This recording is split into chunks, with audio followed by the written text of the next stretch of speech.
Hi hello friends అందరికీ నమస్కారం. ఈరోజు ఈ వీడియోలో తెలంగాణ రాష్ట్రంలో ఇందిరమ్మ ఇండ్ల డబుల్ బెడ్రూమ్ ఇళ్లకు సంబంధించిన ఒక ముఖ్యమైన అప్డేటు వెలువడింది. డబుల్ బెడ్రూమ్ ఇళ్ల నిర్మాణాన్ని పూర్తి చేసి ఈ లిస్టులో ఉన్న వాళ్ళకి అందించేందుకు డేటు ఫిక్స్ చేశారు. సో ఎవరెవరికి డబుల్ బెడ్రూమ్ ఇల్లు వస్తాయి, సో దానికి సంబంధించిన పూర్తి ఇన్ఫర్మేషన్ ఈ వీడియోలో తెలుసుకుందాం.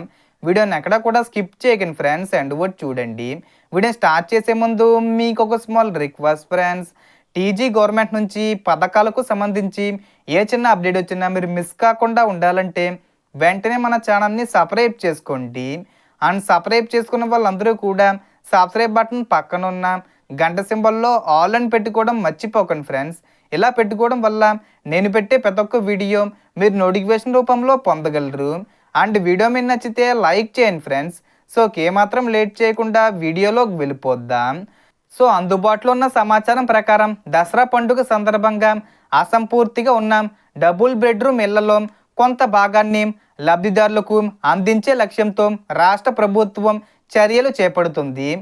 ముఖ్యంగా ఇందిరమ్మ హౌసింగ్ జాబితాలో L2 కేటగిరీలో ఉన్న అర్హులపై ప్రత్యేక దృష్టి పెట్టినట్లు సమాచారం. అయితే తుది అర్హత ఎంపిక మరియు ఇళ్ల కేటాయింపు పూర్తిగా ప్రభుత్వ నిర్ణయాలు, అధికారిక జాబితాలు మరియు సంబంధిత శాఖల ధృవీకరణపై ఆధారపడి ఉంటుంది.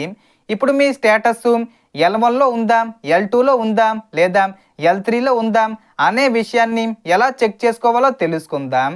ఇందిరమ్మ హౌసింగ్ అధికారిక వెబ్సైట్లోకి వెళ్ళి సెర్చ్ బై అనే ఆప్షన్ను ఎంచుకొని మీకు అందుబాటులో ఉన్న వివరాలు అంటే ఆధార్ నెంబరు, మొబైల్ నెంబరు లేదా ఇతర వివరాలతో సెర్చ్ చేస్తే మీ అప్లికేషన్ వివరాలు కనిపిస్తాయి. అక్కడ మీ లిస్టు టైపు, అప్లికేషన్ స్టేటస్ మరియు ఇతర వివరాలు స్పష్టంగా చూడవచ్చు. ప్రస్తుతం ప్రచారంలో ఉన్న వివరాల ప్రకారం హైదరాబాదు, రంగారెడ్డి, మేడ్చల్, మల్కాజిగిరి మరియు సంగారెడ్డి జిల్లాల్లో గతంలో అసంపూర్తిగా నిలిచిపోయిన వేలాది డబుల్ బెడ్రూమ్ ఇళ్ల నిర్మాణ పనులను వేగవంతం చేసి దసరా నాటికి అందించేందుకు ప్రయత్నాలు జరుగుతున్నట్లు సమాచారం. ఇప్పటికే కొన్ని ఇళ్ల నిర్మాణాలు పూర్తయ్యాయని, మిగిలిన వాటి పనులు కొనసాగుతున్నాయని కూడా తెలుస్తుంది. ఇక మీ స్టేటస్లో L2తో పాటు సంబంధిత అధికారుల ఆమోదానికి సంబంధించిన సమాచారం కనిపిస్తే మీ దరఖాస్తు తదుపరి పరిశీలనలో ఉండే అవకాశం ఉంటుంది. అదే L3గా కనిపిస్తే దానికి సంబంధించిన కారణాన్ని కూడా అప్లికేషన్ వివరాల్లో పేర్కొనే అవకాశం ఉంటుంది.